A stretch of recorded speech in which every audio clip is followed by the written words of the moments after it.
Bonjour chers amis d'Albatros à Montérégie. Aujourd'hui nous avons un grand privilège.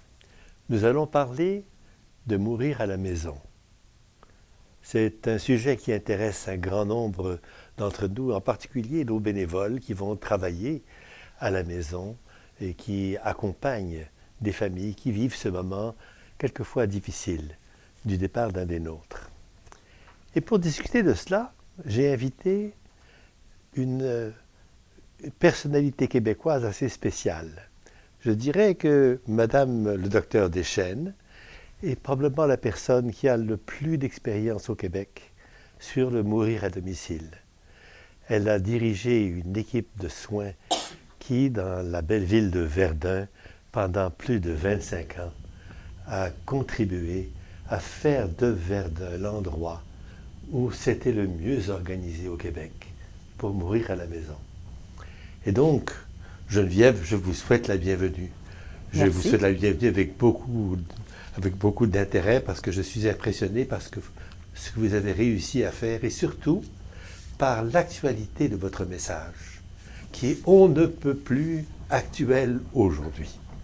Alors, je vais commencer par vous demander, croyez-vous comme moi que ce n'est pas idéal de mourir à l'hôpital, que l'hôpital n'est peut-être pas le meilleur lieu pour décéder? C'est pas le meilleur lieu, l'hôpital, certainement pas. Je suis d'accord avec vous, Patrick, mais le domicile n'est pas toujours le bon choix non plus. Moi, je pense qu'il faut se coller au désir des gens. Et certains de mes patients qui sont à la maison en fin de vie demandent, non pas de mourir à l'urgence ou sur un lit de soins hospitalier, mais demandent de mourir dans un lit de soins palliatifs. Que ce soit à l'hôpital, parce qu'il y en a beaucoup, des lits de soins palliatifs à l'hôpital, ou que ce soit dans une maison de soins palliatifs, c'est pas tout le monde qui désire mourir à la maison. Mais la majorité des Québécois désirent vivre leur fin de vie à la maison. Vous voyez la différence, hein? Absolument.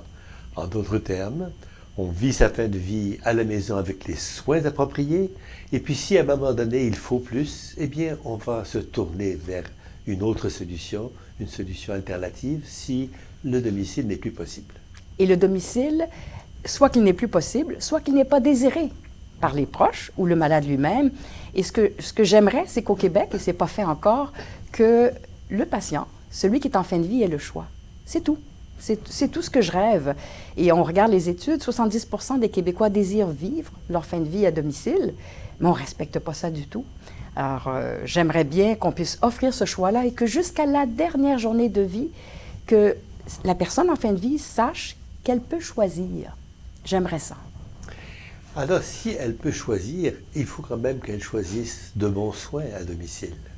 Comment est-ce que l'on peut assurer qu'on peut amener à domicile les soins qu'il faut pour que cette fin de vie soit confortable autant que faire se peut? Alors, on a juste à s'inspirer de ce qui se fait au Canada anglais et en Europe.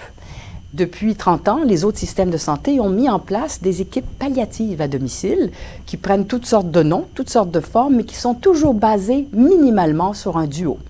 Le duo de soins médecin-infirmière à domicile avec garde 24 heures. C'est ce qu'on n'a pas au Québec encore et ce que je rêve de mettre en place depuis 15 ans partout dans les CLSC. À ce duo-là, de soins de base minimales, de soins palliatifs avec garde 24 heures, se greffent des gens extraordinairement importants qui sont tous dans les CLSC. Les travailleurs sociaux, les ergos, les physios, les psychologues quand il y en a, etc. Et surtout, l'aide à domicile qui est donnée par les préposés. Alors, toute cette équipe-là du domicile est nécessaire, mais minimalement au moins avoir un médecin qui se déplace, qui n'est pas en visioconférence, là, qui se déplace, et une infirmière qui se déplace, et une continuité de soins. Que vous sachiez, quand vous êtes en fin de vie, c'est qui votre médecin? Vous connaissez son nom, il vous connaît, vous pouvez l'appeler n'importe quand, et la même chose pour l'infirmière. On ne veut pas une pizza professionnelle où c'est jamais la même infirmière, où c'est un médecin au téléphone, mais c'est jamais le même. On veut de la continuité dans les soins palliatifs. Et au fond, c'est une continuité multiprofessionnelle. Continuité infirmière, continuité médecin, continuité aide pour le soutien à domicile et continuité bénévole aussi, le bénévole faisant partie de l'équipe qui... Essentiel. Alors, le bénévole et les travailleurs sociaux, souvent qui travaillent conjointement avec les bénévoles, apportent l'essentiel. Et ce qui nous manque aussi en passant, c'est les psychologues. C'est une période tellement difficile de la vie, notre fin de vie, pour nous, mais aussi pour les proches. J'aimerais qu'on ait plus accès à des soins psychologiques. Et actuellement, je dois dire que ce sont les bénévoles qui comblent ces besoins, étrangement, par leur âme, leur approche, leur formation, et les travailleurs sociaux qui travaillent avec eux. Et je crois que les bénévoles ont du temps, alors que les professionnels souvent sont pris dans un réseau de temps disponible assez étroit. Alors le bénévole, lui, peut prendre un peu plus de place. Alors si moi, ma conjointe devient très malade, que nous souhaitons rester à la maison, qu'est-ce que je peux faire pour voir si c'est possible dans mon quartier, dans mon village? Tout est basé sur les CLSC. On a au Québec des organismes extraordinaires, méconnus, et pourtant ils devraient être encensés par la population et connus de toute la population. Un CLSC, c'est un centre local de services communautaires, et c'est là que sont toutes les équipes de soins à domicile du Québec depuis près de 40 ans. Ils sont tous là, à part les médecins. Tous les professionnels sont là. Les infirmières de soins palliatifs sont là aussi. Et elles travaillent conjointement, souvent à Montréal, par exemple, avec Nova Soins à domicile, avec des infirmières d'OBNL qui sont expertes en soins palliatifs et qui mentorent les CLSC. Donc, tout est dans les CLSC. Et je dirais à la personne qui sent que ça va aller moins bien, qu'elle va avoir besoin de soins à domicile, d'appeler tout simplement son CLSC. Est-ce que les CLSC ont ce mandat de maintenir des soins à domicile adéquats, appropriés? Tout à fait.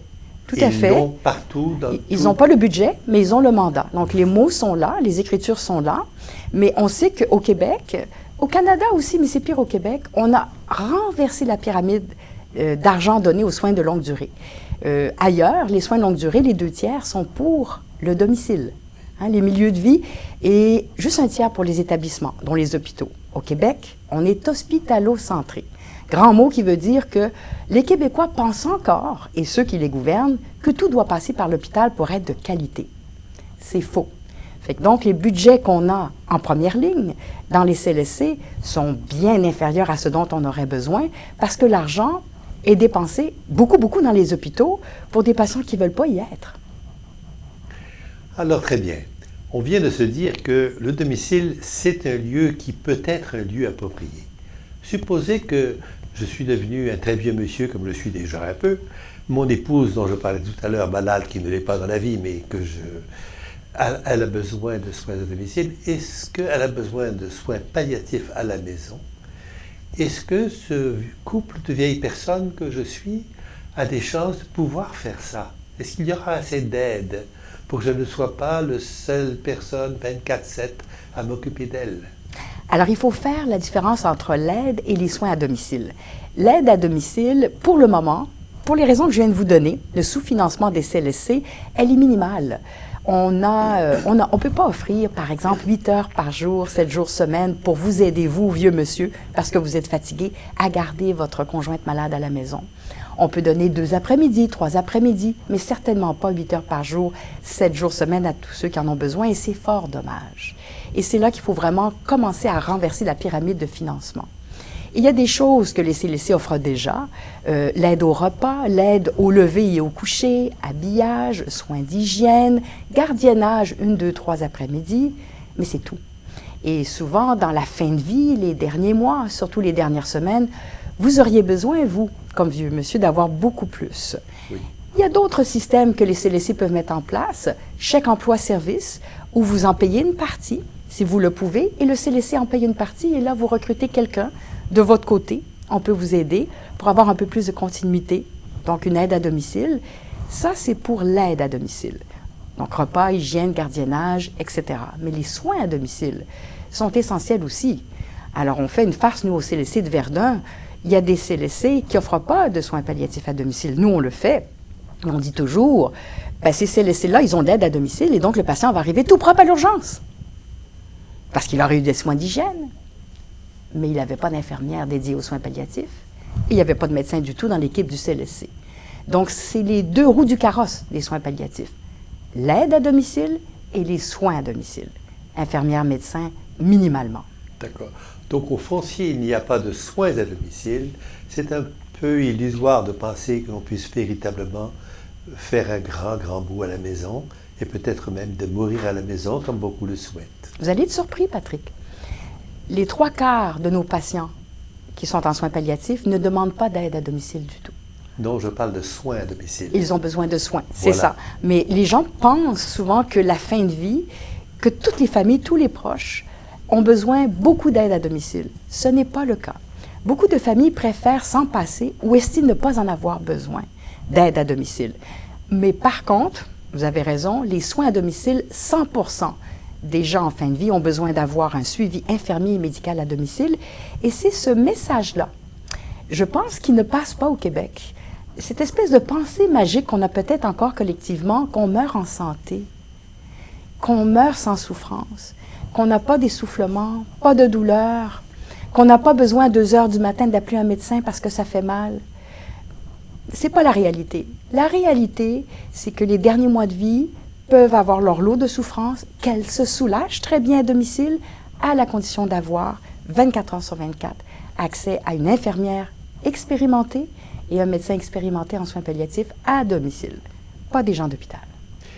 Voyez-vous un intérêt à ce qu'il y ait une espèce de coordination par territoire, que l'on sache quelque part qu'il y a 15 personnes qui sont en fin de vie actuellement, et si ça va mal dans un des 15, qu'il y a peut-être une solution alternative, un lit qui peut s'ouvrir dans une maison de soins palliatifs, un lit qui peut s'ouvrir dans une unité de soins palliatifs, pour éviter de retrouver quelqu'un à l'urgence sur une civière, alors qu'il est véritablement hors de question que ce soit bon pour lui. Exactement. Alors donc, il y a 2 niveaux locaux. Il y a le niveau local du CLSC, et je pense qu'il devrait y avoir des infirmières dédiées aux soins palliatifs. Vous disiez tout à l'heure que les gens courent. Pas au CLSC de Verdun. Nos infirmières ont un caseload beaucoup plus petit pour ne pas courir, pour donner le temps qu'il faut à ces patients en fin de vie. Donc, localement, je pense que ça prend des équipes de soins palliatifs dans chaque CLSC, mais je vous rejoins à 100%. Au point de vue régional, il faut qu'il y ait un coordinateur qui connaisse la disponibilité, par exemple, des lits de soins palliatifs dans la maison de soins palliatifs, s'il y en a une. À Montréal, il n'y en a pas trop, mais je sais qu'ailleurs, il y en a plus. Ou qui connaisse la possibilité, par exemple, d'un accueil clinique où un patient pourrait rentrer et sortir le même jour pour avoir une transfusion, parce qu'il le désire, et il pourrait la recevoir, même s'il est en fin de vie. Donc, quelqu'un qui organise au point de vue régional, et surtout quelqu'un qui fait le lien avec les hôpitaux, parce que c'est pathétique ce qui se passe en ce moment. Mes patients sont hospitalisés, je ne le sais pas. Mes patients ont congé de l'hôpital, je ne le sais pas. C'est fou, hein? Il n'y a aucune communication. Les hôpitaux, c'est comme des tours d'ivoire qui fonctionnent en silo, alors que moi, je veux savoir, la veille du congé, que mon patient revient pour préparer son congé. Alors, la communication régionale entre l'hospitalier et le domicile, c'est tout à développer. Et je pense aussi qu'une communication avec les services qui offrent des bénévoles, qui permettent d'avoir un bénévole à temps, de prévenir au moment de ce bénévole demain, et d'augmenter les communications entre l'équipe soignante et les bénévoles qui viennent y contribuer à la petite mesure qu'ils ont, mais une mesure humainement tellement importante. C'est une mesure très, très importante. Extrêmement importante. Et à domicile, il y a un défi encore plus grand. Je crois que parce qu'on se côtoie dans un hôpital, on finit par savoir, ah oui, c'est vrai, il y a des bénévoles en soins palliatifs et ils sont demandés plus. Mais à domicile, vous savez, les infirmières changent, les travailleurs sociaux changent. Il y a toujours un changement dans les équipes. Et donc, on oublie d'une personne à l'autre qu'il y a des bénévoles et qu'on pourrait les contacter. Donc, il devrait y avoir effectivement une organisation régionale qui nous rappelle toujours qu'il y a des bénévoles. Eh bien, je vous remercie beaucoup, Geneviève. Je crois que vous nous faites comprendre que nous avons un grand défi.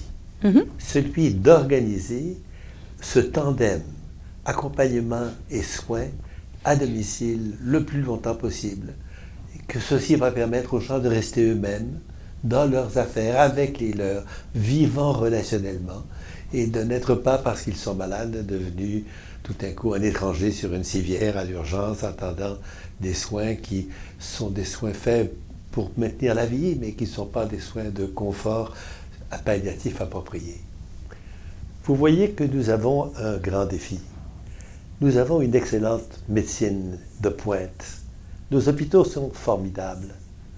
Mais nous avons aussi besoin de nouveautés dans le domaine du chronique et dans le domaine du suivi à domicile. C'est là que nous avons un petit retard à combler. Alors nous envoyons ce message à nos bénévoles. Ne désespérez pas, parce que demain, c'est le sentier de la santé, les soins à domicile et aussi mourir à domicile.